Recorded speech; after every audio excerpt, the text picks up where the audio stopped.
What's up, legends? Welcome back to the channel. Today we're jumping into Black Ops 6 Zombies, and I'm bringing you guys my round 100 completion without Jugg on Liberty Falls. This is one of the hardest things I've completed in the game so far. Normally when I do these types of videos, I do them in a live comm style. However, due to the intensity of the challenge, how close I came to actually failing this, I needed to focus up, so no live comm for this. And obviously it took me like 3 hours to do the entire run, which would have been kind of hard to maintain a consistent live comm throughout. So instead, I'm going to break down what I did, how I was able to make it to this goal, and I will actually go over all the mistakes that happened along the way. Honestly, this is one of the most intense things that I've done in this game just because of how this run went. Some things I feel like were my fault and it was a skill issue, and then other things I just felt like the game was working against me. You guys will see a couple things in this video that happened that, I don't know, they just seemed kind of unbelievable to say the least, and you guys will just have to let me know down in the comment section below what you guys thought of some of these downs that I went through. But basically, when we get into the game, I always do the hard thing by turning on the rampage inducer, or making things more difficult by turning on the rampage inducer. With a challenge like this, after actually having completed my run, this is probably something I wouldn't do in the next one. I think it caused me a lot of issues once I actually got the strategy in place, and I think it definitely led to a couple of my downs at the very least. So I think if I just chose in the future not to run the rampage inducer, take the extra time that it would be to actually get through the rounds and stuff, I think I'd probably have a much safer run. So in the future, definitely not considering running the rampage inducer, just to try to see, I guess I should say, if it will help me along the journey. But regardless, I wanted to make it as fast as possible. Now, a couple things to keep in mind too. In the early stages of this run, my intention was to actually do a no Jugg, no support, no gobblegum run, but I did end up making a mistake that we'll get to later on in the video that leads me to making some changes. So for a good majority of this run, I was not using score streaks, I wasn't hitting the crafting table, I wasn't doing anything like that, and I was mainly just trying to see if I could even hit round 100 without using score streaks. Something I'm definitely going to have to try again in the future.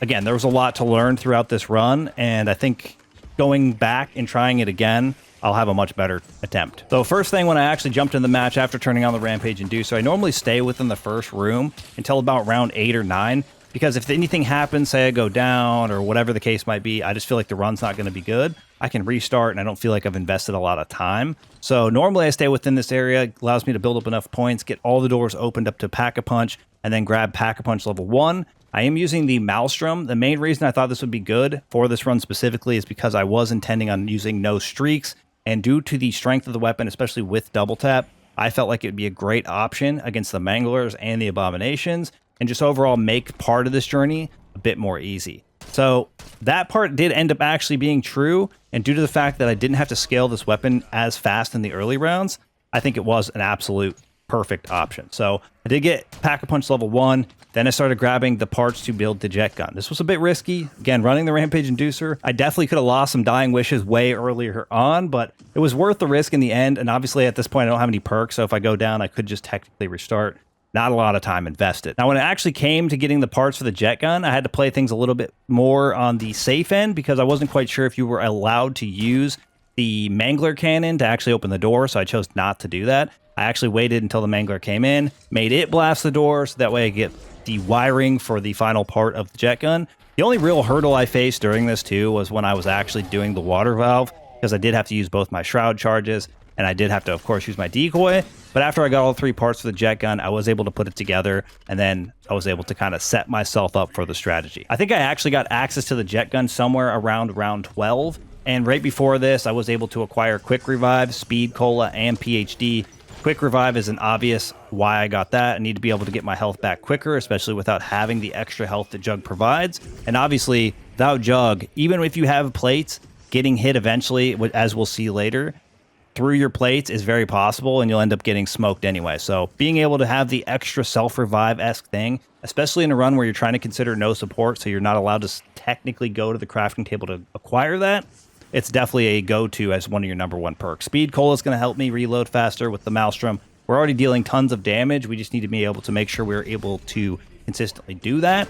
So reloading as fast as possible is important. And then PhD, of course, is one of the most important perks when running the rampage inducer, in my opinion, especially because of the PhD slider and the quickness of PhD in general, allowing you to probably avoid damage a lot more often than you probably should be able to. But After I got these 3, I did have the jet gun. It was all about building points at this point, and I was able to then go and obviously pack-a-punch the jet gun as well. Then I headed over to the high round spot at the top of the bank. Now, this spot is incredibly dangerous without Jugg, but obviously it's still going to be the best place you can do things. And again, at the beginning of this round, or at the beginning of this run, I was not intending on using support, so I wanted to be in a place where I'd have easy access to the zip line and obviously be able to utilize the jet gun. Specifically, the reality is I just have to hold the jet gun, power it up, and wait for all the enemies to get absorbed in. Then when we have manglers, I got to deal with the manglers accordingly. The way that I like to deal with the manglers, especially in a run like this, is just run the jet gun as much as I can until I get close to 0 or even 0. Hit the zip line, go across. When you get to the other rooftop, you actually get pretty lucky because a lot of the manglers tend to spawn at the top there, and it gives you a little bit of time without zombies. So the manglers spawn in immediately. I'm able to just shoot them, destroying them quickly. And then I can head back across the zip line to try to take on the zombies. For the most part, this area works really well against the zombies. It's when you get tons of manglers and the abomination spawns in where your problems start to kind of increase, right? And due to the fact that I don't have Jugg, I can't afford to take any extra hits. Now, I stayed above the bank pretty much the entirety of the run, but I had pretty much 0 issues until I got to about round 36, where we faced our first loss of Dying Wish. Now, one thing that I think I made a mistake on, number 1, was running the Rampage Inducer. The other part is I was trying to play a little bit more safe on throttling my jet gun. And because the zombies were moving so fast with the Rampage Inducer on, there were times where this just worked against me, or I just had bad positioning with where I was standing, and I had zombies getting into places that I wasn't expecting, and or just I didn't feel like they should be able to get into. So a lot of the time when I had a couple of the issues I had, it was because zombies were getting into places that, again, I wasn't expecting. Good example is that when I was standing in this spot and I was pumping the jet gun, doing it little by little, the zombies were sucking in, everything was fine. One of the zombies ended up right behind me, didn't know it was behind me, of course, ends up hitting me, breaking the Dying Wish. Obviously, I get saved due to the fact that I have a self-revive and I'm able to get back up. But I just think that this was a little bit on my end, part of a skill issue. I could have just kept pulling the trigger on the jet gun. I probably could have avoided this. And again, not running the Rampage Inducer probably would have been the right answer here. But you got to lose sometimes, and at least we made it 36 rounds before we had our first issue. But it was something that happened to me multiple times, and I couldn't tell if it was an issue of the Rampage Inducer and the zombies moving too quickly, or me just having a bad placement where I was standing, or just throttling the jet gun in a way that wasn't efficient enough. Honestly, at the end of the day, it worked out a little bit better in the future, and I didn't have as many issues, but there was definitely a couple times where something similar happened. Things continued smoothly for about another 10 rounds where I had the exact same thing happen to me once again. I was throttling the jet gun. I actually went to turn around and hit the zip line. I wasn't able to hit the zip line quick enough, and then I got hit by a zombie that I don't think I anticipated to be behind me, and it was just on the other side of the manglers. Hit me, losing Dying Wish once again. I honestly think this was just a speed thing. If the Rampage Inducer wasn't on, I don't think that they would have been moving as quickly, and I don't think I would have had them getting sucked into weird areas that they normally wouldn't, because this was not an issue that I faced after losing all my Dying Wishes and after getting past the 50s. But don't worry, we have another Dying Wish to be lost very, very shortly. But round 46, once again, we lose Dying Wish. At this point, I don't have a self-revive because I lost that when we lost our first Dying Wish, and mentally, I'm still thinking, let's just push this as far as possible. I want to see if I can do this without using support. And unfortunately, buying a self-revive from the crafting table does count as support alongside the score streaks. So I make it to round 50, and you think I'd learned my lesson with the other 2 Dying Wish things that happened to me, but I didn't. Fortunately, very similar to the second Dying Wish loss I had, I did the same throttling thing. I went to go hit the zip line. Once again, I didn't hit the zip line fast enough. Sometimes I have issues with inputs in this game. I swear I input, I hear the sound of it making the input, and then nothing happens. I have to do the input again. And unfortunately, when you're doing a run like this without Jugg, with Rampage Inducer, all these other variables stacked, that's all it takes sometimes for you to have the moment that you don't want to have. So round 50, we lose our last and final Dying Wish, which is not good news. We're only halfway. Technically, round 50 is probably not even halfway. I would assume round 70 something is probably halfway. But we're at round 50 at this point. We lose all our Dying Wishes. I don't have self-revive because at this point I'm not planning on buying them. And things are looking a bit grim. But don't worry, we continue forward. Now, don't ask me why. I make it to round 52, I get a nuke, and for some reason in this moment, I forget what the plan was. I decided to jump down off the roof. This is a great moment to hit the crafting table, and I purchase a self-revive. So at this point, although mentally I haven't acknowledged that I just messed up the no support part of the run, I have now bought a self-revive, and we're going back to the roof because whatever reason, the nuke must have triggered something in my muscle memory, and I had to buy that self-revive. But at this point, I still don't realize that I broke that situation. So we continue going forward. We've already lost all the dying wishes. We've accidentally bought a self-revive, not realizing it was messing up our support run. And I finally get to a 74, which was 22 rounds later without anything going bad. And then I make one of the dumbest mistakes I do of the entire run. For some reason, I go across from the bank using the zip line, and I'm just hanging out to the left of the zip line. I wait for a bunch of zombies to get up on top of the roof. I don't know if I was just zoning out or what the case was, but they push far enough up. I start shooting them with the shotgun, and unfortunately, because I don't have Jugg, I get 2 hit, and then I'm downed immediately, and we're using our self-revive. Now, thankfully, I was easily able to get up. All the zombies got off the roof. I was allowed me to get across the zip line, pop an ether shroud, which then allowed me to actually redeem getting all of my perks back. Then at this point, I come to the realization that I did use a support streak, or I used a support from the crafting table by buying a self-revive. I went 22 rounds without acknowledging at all that I already broke the run that we were attempting to do by getting that self-revive. So I went 22 rounds that I could have been using score streaks because I'd already, broke that part of the rule set, and I just didn't do that because I was under the impression that I was still following that rule set. So luckily, I come to the conclusion, well, might as well go ahead and get another self-revive because we've already messed up the run. We've already messed up that part of it. But there's no sense in just restarting because this far in, I'm this close to 100. I might as well just try to hit 100, even if it's now going to be with support. Again, we weren't going for the world record here, but it does help to kind of follow the rule sets, even though it is still cool that we were able to make it happen. Now, I think at some point I do lose another self-revive that I'm not accounting for here because I did end up picking one up off the ground instead of buying one. But round 74, we did have to redeem ourselves once again, like I said. 52 to 74 without having a down just kind of proved to me in my mind, even though it is still getting more difficult, even though it's continuing to scale, that more than likely we could have avoided the dying wish mishaps that we had if we'd have just not had the rampage inducer on. I think outside of that, only like one of the downs we've had so far was really on me because I was just standing in a really weird spot.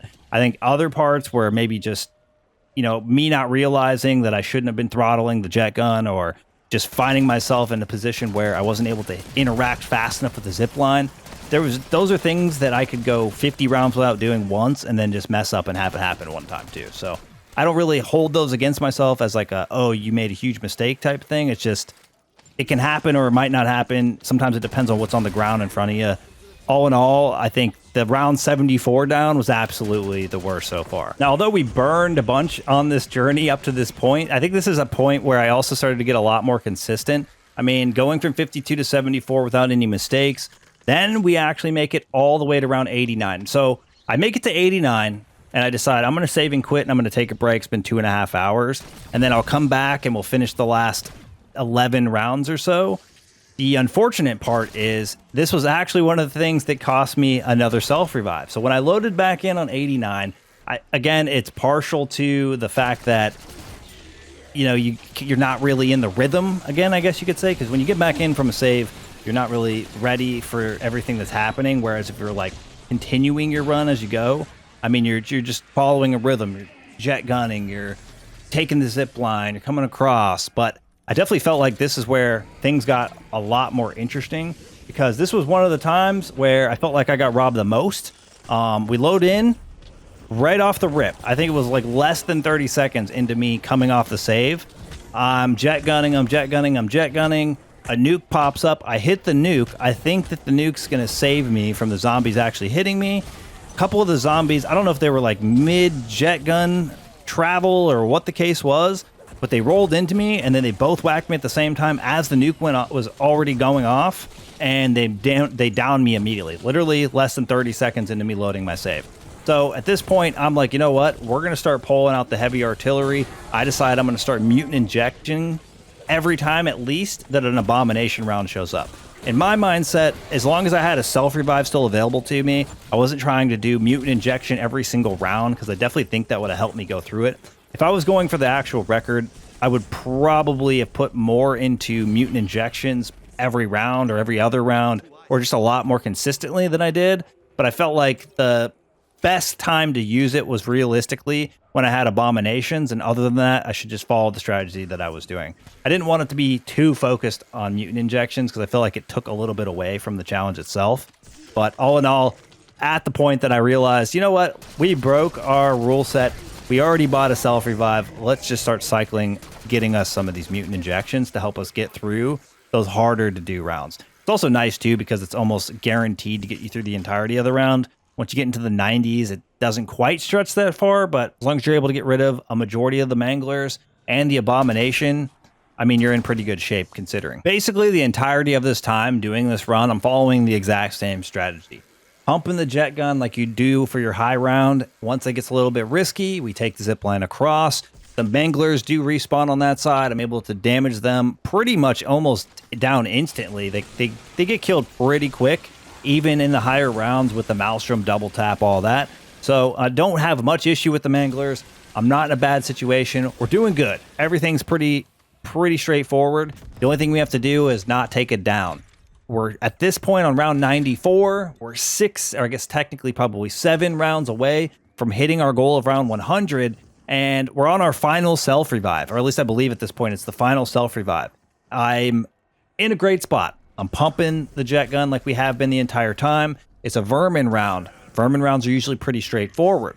I'm pumping our jet gun. I'm getting close toward the end of our jet gun charge, so there is quite a few vermin in the later rounds, so there's always the time or possibility that you have to take the time to go across the specific zip line and then make your way back so that way you don't get eliminated, right? Because I don't have Jugg, I can't take the hits like you can if you do have all of those things accessible to you. So I'm holding the jet gun down and I decide I'm going to do the secondary blast, which does the big AoE. I do the secondary blast right as I'm around that 10 power level left. It looks like it goes off, does nothing at all the vermin hit me, and I instantly go down. Probably one of the most frustrating downs of the entire run, not only because it was the last self-revive, but it was just didn't seem right, and I don't know if I just executed weirdly. I don't know if it registered as 9 instead of 10, but I don't think it would have actually done the charge if that's the case. Whatever the case might be, it was the worst timing it could have actually happened, because at this point, I'm sitting on round 94. I'd no longer have a self-revive available to me. I'm so close to getting the round 100 that now I'm just absolutely in shambles mentally. It's a good thing that I wasn't doing a live comm for this because it would have been rough, especially in the last 6 rounds, because I probably wouldn't have spoken that much anyways. So at this point going forward, I have to play incredibly careful, and I changed the way that I was going about things altogether. Not only did I start getting the Casimirs, I was making sure I had 2 of those available at all times. I was sitting on a mutant injection, and I had every intention to continue doing a mutant injection pretty much every round until we got to round 100. I went all of this journey. I had many different hurdles that I faced. I just stayed to the game plan the entire time, tried to avoid using too many mutant injections outside of the abomination rounds, but at this point we had to play it safe. We had to make it to 100, so we continued executing forward. Now honestly, this strategy worked out really well, and at the point that I'm in this match, there's no reason why I shouldn't have been just spamming the mutant injections pretty consistently, because I had more than enough salvage for it. But you never know how long you're going to live. You really never know what you're going to face in the future, and I definitely wanted to make sure that if we continued surviving going forward, if there was a point where I really needed to use a mutant injection every single round, I would have the salvage to back that. And essentially, that's how things worked for the rest of this run. So I continue on, get to 95, get to 96, get to 97. I mean, mutant injection after mutant injection, throwing the Casimirs as much as I can. I've never clinched cheeks more than I did during this specific moment, because I just didn't want to go down. I did not want this all to be for nothing. It was a 3-hour run. I don't even know if I'm going to attempt this again in the future. I'm going to consider it. I think now that I've actually done it, I have more temptation to actually go and try it again and try to execute a better run. But if I hadn't made it, if I'd invested all that time and didn't do it, I'd probably be a lot less likely to try to repeat it. It was overall a really difficult challenge. It wasn't something I was expecting to even do first try, but once we got to a certain point throughout the run, I just felt like it was inevitable that we would make it. So after everything was said and done, we pushed the last 6-7 rounds, doing the exact same process, and I was able to hit round 100. Now the cool thing is once I actually hit 99, round 99 was a vermin round. We hit round 100. Round 100 and round 101 felt so easy in comparison to like the 5 rounds before, like 95 through 100, that I was actually kind of shocked. But of course, because we have no extra utility, we no longer have a self-revive, I was pretty much under the impression at this point that we were just moments away from our elimination.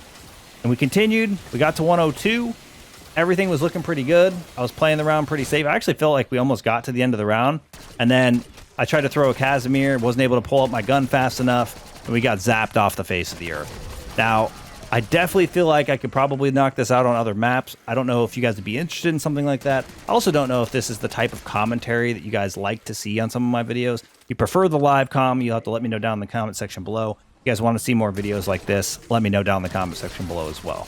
I don't know if I'm going to do more round 100s ahead of BO7 with no Jugg, no perks, whatever attempts the case might be, but I definitely am considering it, and I'm just kind of going off of what I feel like is going to be the most fun. I definitely want to stick to categories that are more in line with the things that I already do. I just have to keep in mind, like, you know, the self-revive thing, counting as a support, and just all the rule sets that do exist in mind as we do these. But that is going to wrap things up for us here. Super excited we were able to make it to round 100 without Jugg. Hopefully you guys all enjoyed this video. Thank you guys for all the support in today's video, all the support in the channel. Look forward to seeing y'all in the next one. Peace!